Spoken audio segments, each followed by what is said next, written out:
Ito ang programa kung saan tatalakayin natin ang pinakasikat na pilosopo sa kasaysayan at ang kanilang mga ideya na patuloy na umaantig sa ating mga pag-iisip. Halina't maglakbay sa mundo ng filosofiya sa Sagutang Pilo.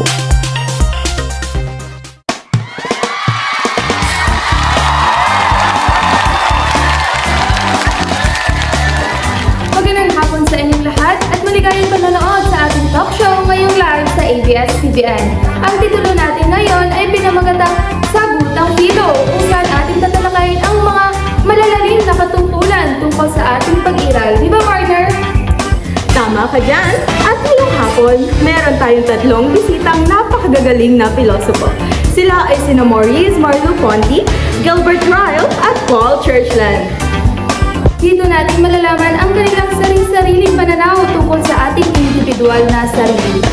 Atin munang ipakilala ang ating mga nagsisigalingang mga pilosopo. Panoorin natin ito. Si Maurice Merleau-Ponty, isang kilalang pilosopong Pranses na nagbigay ng malaking ambag sa phenomenology, existentialism at filosofiya ng pangunawa. Siya ay tinuturing na isa sa pinakamaimpluwensyang pilosopo ng ika-20 siglo. Kilala sa kanyang natatanging diskarte sa pag-unawa ng karanasan ng tao. Gilbert Ryle, isang kilalang pilosopo mula sa Britanya, kilala sa kanyang pagsusuri sa Cartesian dualism, kung saan ipinakilala niya ang konsepto ng ghost in the machine. Isa si Ryle sa mga prominenteng ordinary language philosophers. Napakahalaga ang kanyang ambag sa konsepto ng isip at sa pamamaraan ng filosofiya.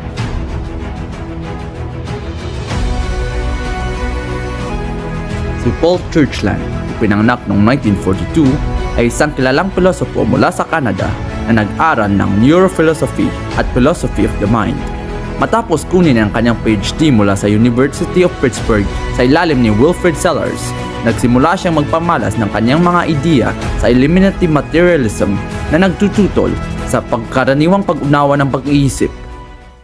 Maraming salamat po sa inyong pagdating at ikinagagalak po namin kayong makausap ngayong araw, lalo na po sa inyong mga contribution.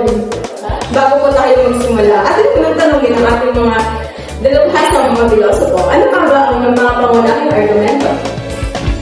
Magandang tanong yan, ano? Ang pangunahing argumento ko, unang-una, ay ang nakasentro sa kung paano natin naiintindihan ng mundo sa pamamagitan ng katawan natin, no? Para sa akin kasi hindi lang puro utak o isip ang ginagamit natin para unawain ang mga bagay-bagay, no? Ang katawan din natin ay may malaking papel sa proseso ng pagkakaintindi natin sa reality, no? Lagi kong sinasabi na ang katawan natin ay hindi lang basta-basta instrumento o tool na ginagamit ng isip, kundi aktwal na bahagi ng ating kamalayan at ng ating pagkakakilanlan, no? Kung iisipin mo, kapag tumingin ka sa paligid, hindi mo naman naiisip ang bawat detalye, di ba? Nakukuha mo yung buong picture, yung kabuuan ng experience. Kasi para sa akin, mahalaga ang phenomenology o pag-aaral ng mga karanasan. Halimbawa, kapag naririnig mo yung tunog ng ulan o kapag naaamoy mo yung bagong luto sa kusina, hindi mo sinasadyang hinahati-hati mo yung pagproproseso sa ganon. Kusa mo silang naiintindihan dahil sa interaction ng isip, katawan at yung mga pandama mo, no? Yung ang tinatawag ko na embodied perception.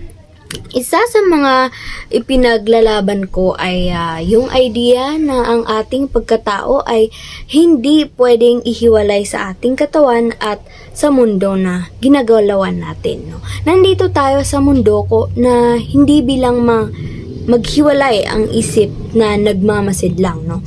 Parte tayo ng mundong ito at lahat ng ginagawa natin ay may kaugnayan sa mundong ito. Kaya nga tinatawag kong intertwining o pag-uugnayan ang relasyon ng tao at mundo.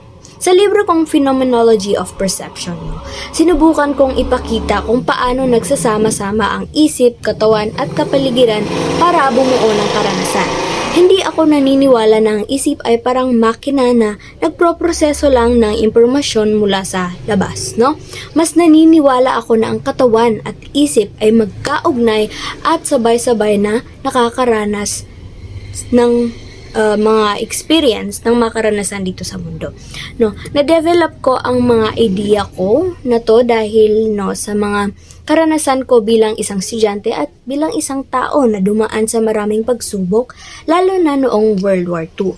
'Di ba, naging party ako ng resistance movement sa France noon laban sa mga Nazi, at doon ko lalo napagtanto ang kahalagahan ng pagkilos, hindi lang ng pag-isip. Doon ko din nakita na hindi sapat na umupo lang at mag-isip. Kailangan ng aktwal na pakikisalamuha sa mundo at sa mga tao para mabuo ang tunay na kaalaman at kamalayan. Kaya para sa akin, mahalaga ang pagkilos, mahalaga ang pakiramdam, mahalaga ang katawan sa bawat hakbang ng buhay. Kaya kung tatanungin mo ko kung ano nga ba ang aking pangunahing argumento, sasabihin ko na mahalaga ang katawan sa lahat ng aspeto ng ating buhay, mula sa simpleng pagtingin sa mundo hanggang sa mas malalim na pagsuri sa ating sarili. Ang pag-iisip, katawan at mundo ay laging magkasama at hindi natin pwedeng ihiwalay ang mga ito sa isa't isa. Para sa akin, ang Cartesian dualism na ipinanganak mula sa filosofiya ni René Descartes ay nagkakamali sa paglalagay ng isip at katawan sa magkakaibang realidad. Sa madaling salita, hindi mo maihati ang tao sa dalawang magkakaibang substansya. Isa na material o sa katawan at isa na naman sa immaterial, ang pag-iisip. Para sa akin, ang estado ng kaisipan ay hindi dapat ituring na hiwalay o magkaibang kategorya mula sa physical na estado.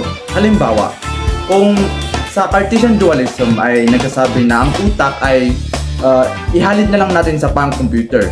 Ang computer ay may software, di ba? Na hindi mo makita ngunit mahalaga pa rin. At ang software ay may sariling pagkakailanlan na magkaiba sa hardware ayon sa Cartesian dualism. Para naman sa akin, sa halip na isipin na ang isip ay isang hiwalay na bagay mula sa katawan katulad ng software mula sa hardware, dapat natin tignan na ang isip bilang isang paraan ng pag-uugali at ang mental na estado ay simpleng estilo lamang ng pagkilos o asal na makikita lang sa labas. Ang aking pananaw ay ang eliminative materialism, kung saan ito ay nagsasabi na ang mga konsepto ng isip ay dapat maalis kung paano natin unawain ang ating mundo. Dahil ang isip ay isang produkto ng utak at ang mga konsepto nito ay hindi tumutugma sa ating realidad o sa katotohanan. Wow! Napaka-interesado naman po ng inyong mga argumento. Tiyak na maraming natututunan ng ating mga manonood. Ngunit para sa karagdagang kaalaman, baka siguro'y may nais silang itanong po sa inyo. Ikaw, mayroon ka bang nais na itanong sa ating mga bisita ngayon? Opo, meron. Gusto kong malaman kung ano bang inyong mga pananaw tungkol sa kamalayan. Nasabi ko na to kanina, sa unang tanong na ang kamalayan para sa akin ay hindi lang galing sa isip. Ito ay galing sa pakikipag-ugnayan, Pakikipag-interact ng katawan natin sa mundo. Hindi pwedeng isip lang ang tumatakbo. Kasama ang mga kilos at nararamdaman natin, yung kamalayan ay nabubuo sa kabuoang karanasan natin sa buhay. Hindi hiwalay sa katawan o sa kapaligiran. Diba? Ang pananaw ko tungkol sa kamalayan ay ito ay hindi isang bagay na maihahati mula sa physical na aktibidad ng utak. So, ang kamalayan ay dapat tignan bilang isang hanay ng mga pag-uugali at reaksyon na nagre-representa sa isang particular na estado ng isipan. So, halimbawa, pag sinasabi ng isang tao na siya ay nag-iisip ng malalim, ay hindi nangangahulugang mayroon silang hiwalay na kategorya ng pag-iisip. Sa halip, ito lamang ay isang paraan ng paglalarawan sa kanilang aktibidad sa pag-iisip. Ang aking sagot naman sa katanungan niya, para sa akin, kamalayan ay isang produkto ng utak. Ang mga konsepto nito ay hindi tumutugma sa ating realidad o katotohanan. At dapat ito ay maalis kung paano ba natin unawain ang ating mundo. Ngayon, gusto kong itanong sa inyo, ano nga ba ang inyong mga pananaw tungkol sa kalayaan? Para sa akin, ang sagot ko sa katanungan yan, ang kalayaan ay isang ilusyon. Dahil ang ating pagpili sa buhay ay determinado na ng ating genetika at ng ating kapaligiran. Ang kalayaan ay hindi nangangahulugang ganap na kawalang impedimento, kundi ang kakayahan ng isang tao na kumilos ayon sa kanyang sariling mga intensyon at pagdinilay sa loob ng mga limitasyon ng kanilang kapaligiran at pagkakataon. Halimbawa, ang isang tao ay maaaring magkaroon ng kalayaan na pumili ng kanilang karera hindi dahil sa kakulangan ng mga hadlang, kundi dahil sa kanilang kakayahan na gumawa ng desisyon batay sa kanilang mga layunin at kakayahan. Ang kalayaan ay hindi simpleng paggawa ng kahit ano. Masasabi kong lagi tayong konektado sa mga sitwasyon at mga tao sa paligid natin, kaya may mga limitasyon din. Pero kahit ganoon, meron pa rin tayong kakayahan na pumili at magdesisyon sa mga ginagawa natin araw-araw. Ang kalayaan, masasabi kong ito ay nasa kung paano tayo kumikilos at tumutugon sa mga bagay sa buhay. Talaga namang kay dami kong gustong malaman. Ano nga ba ang inyong mga pananaw tungkol sa kahulugan ng buhay? Sa pananaw ko, ang kahulugan ng buhay ay hindi isang bagay na basta na lang binibigay sa atin.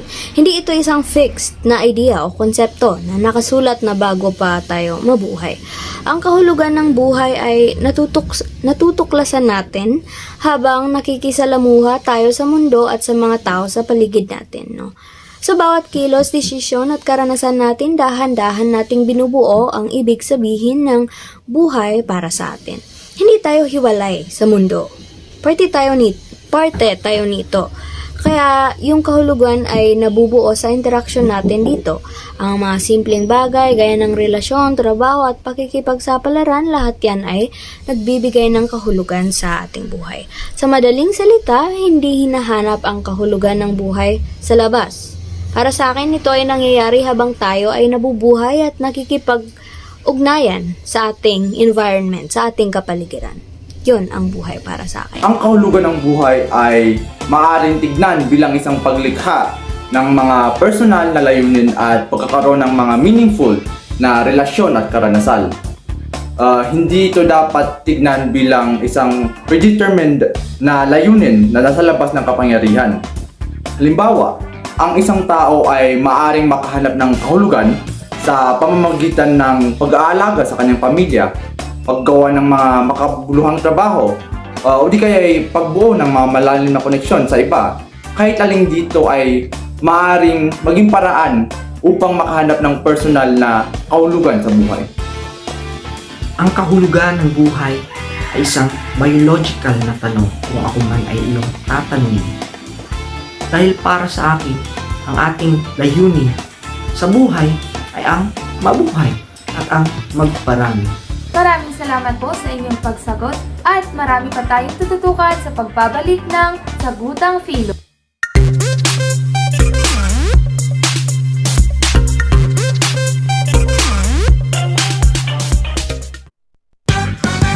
Sus! Wala kayo sa manok ko. Bakit? Yung sa akin, original. Araw-araw, fresh na fresh. Malupit ang flavor. Teka, secret yan. Pressure is our pleasure. Kaya ang lasa, walang takas. Ang gravy, walang katapusan. Manok pa ka mo? KFC Original Recipe Chicken. That's how we do it. Bagong biyak na buko, ang sarap nito, Nesfruta Buko, why not? Coconut, Buko masarap, made with real fruit juice, Nesfruta Buko, why not? Coconut, Buko masustansya, rich in vitamin C, Nesfruta Buko, why not? Coconut, No artificial color, real na real. Kitang real, lasang real na buko. This fruit na buko, real na real ito. Also available in mangosteen. Great things start from small beginnings. I paid my dues. We've come to this. One left Time after time. at 217 kilograms for the gold. Bad mistake. medalist, Jaime Diaz! Made a Si Eliza Valdez, bata pa lang, matyaga na yan.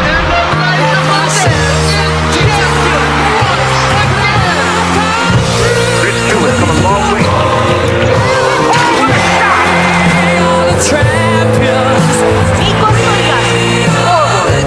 Filipino swimmer Ernie Gawilan now with Philippines breaks its own record.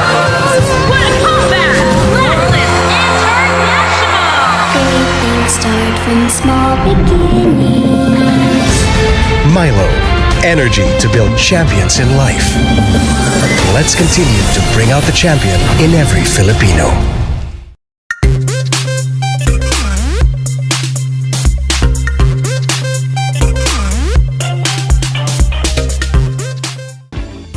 Magandang hapon po sa inyo, Mr. Maurice Morlu Ponti.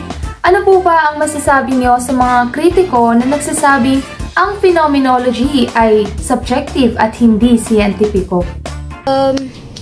Oo, may mga nagsasabing subjective ang phenomenology dahil nakatuon ito sa karanasan.